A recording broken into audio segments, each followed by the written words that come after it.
Generally attitude रखने को लोग बहुत गलत चीज समझते हैं, बट एक अट्रैक्टिव राइट एटीट्यूड जैसे आप सही जगह पे यूज में लाओगे तो आपको एक्सट्रीम लेवल रिस्पेक्ट दूसरों की और खुद की नजर में एक टॉप लेवल की सक्सेस और आप अपने बेस्ट वर्जन भी बन सकते हो। मेरे सेयन वॉरियर्स उसी टाइप के एटीट्यूड को आप खुद के अंदर कैसे अचीव करें उसी के बारे में आज डिटेल में बात करेंगे। और वीडियो के बिल्कुल एंड की स्पेशल बोनस टिप में एक पॉजिटिव चैंपियंस एटीट्यूड जो आपको 10 गुना फोकस से आपके गोल्स तक ले जाएगा, उसे इफेक्टिव तरीके से कैसे इंप्लीमेंट करें वो भी बात करेंगे। तो पूरी वीडियो पक्का से एंड तक देखना।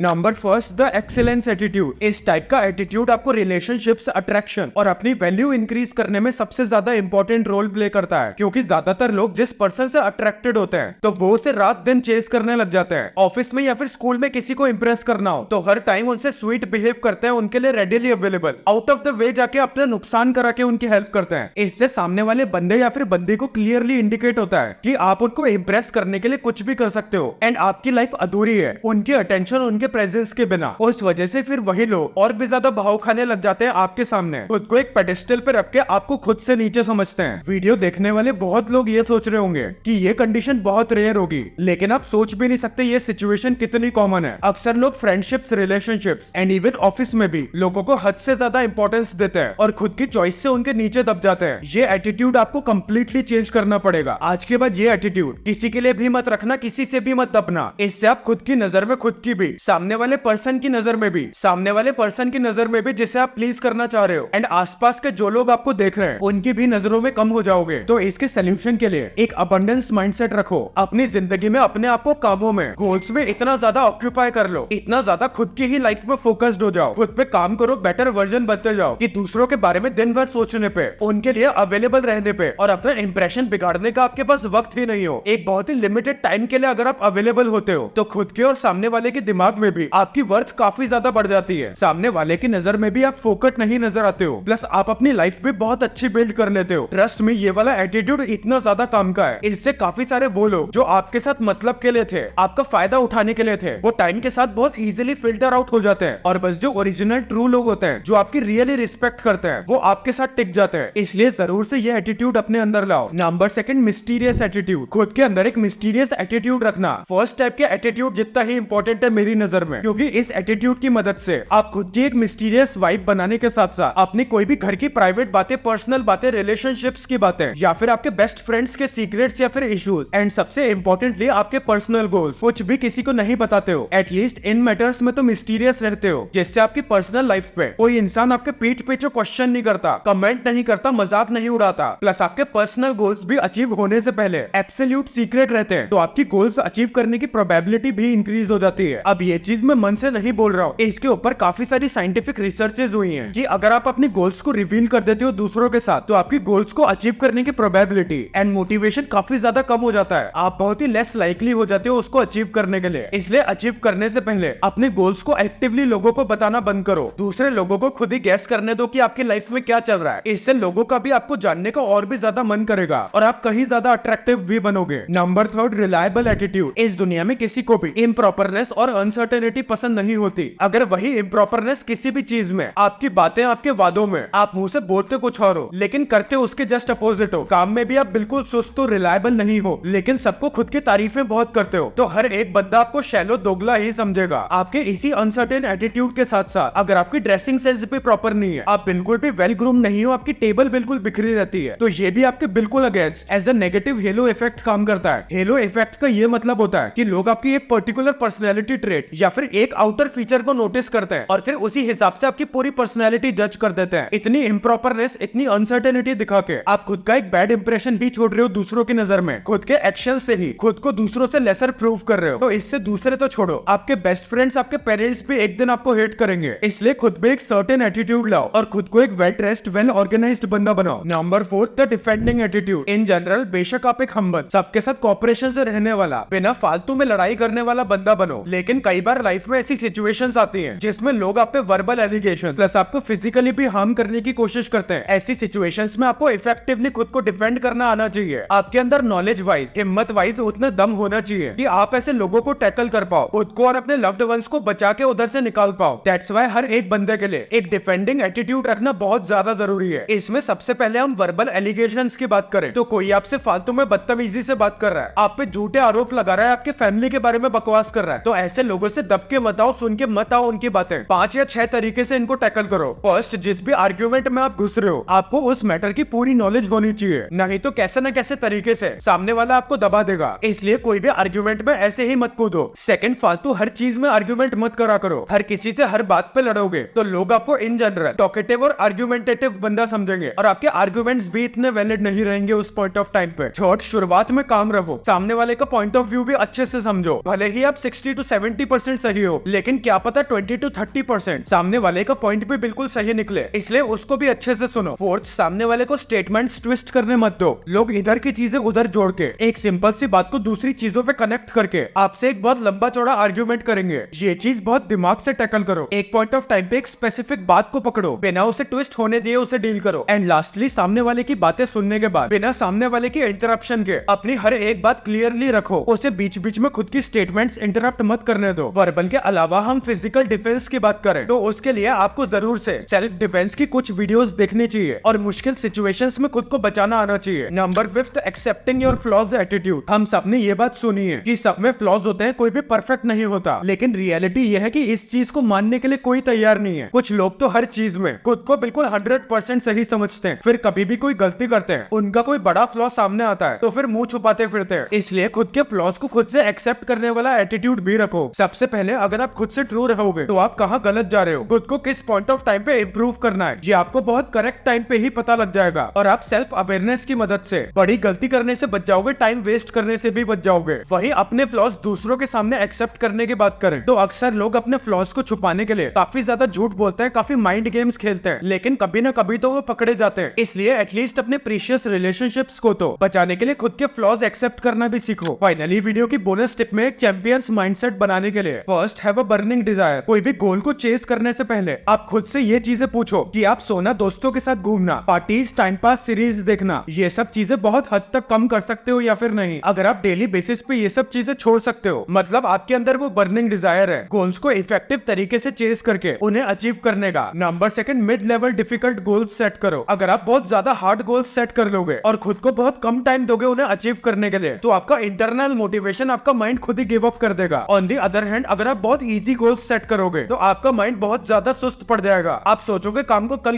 करूंगा। इसलिए मिड लेवल चैलेंजिंग ऐसी टास्क लिस्ट जो आप डेली बेसिस पे अचीव कर सकते हो, ऐसे टास्क खुद के लिए चुनो और उन्हें परस्यू करने में लग जाओ। Third, B time bound. According to Parkinson's law, हम जितना भी टाइम जिस काम के लिए देते हैं वो काम उतने ही दिन तक खिंच जाता है। इसलिए अपने दिमाग में ये सोचो कि आपके पास बहुत ही लिमिटेड टाइम है कोई भी एक पर्टिकुलर गोल को अचीव करने के लिए, और खुद से एक डेट डिसाइड करो कि इस काम को आपको इतनी डेट में कंप्लीट करना है और इस माइंडसेट से आगे बढ़ो। अगर आपको इंस्टेंट ग्लो अप टिप्स वाली वीडियो देखनी है तो स्क्रीन पे बने हुए बॉक्स पे अभी क्लिक करो।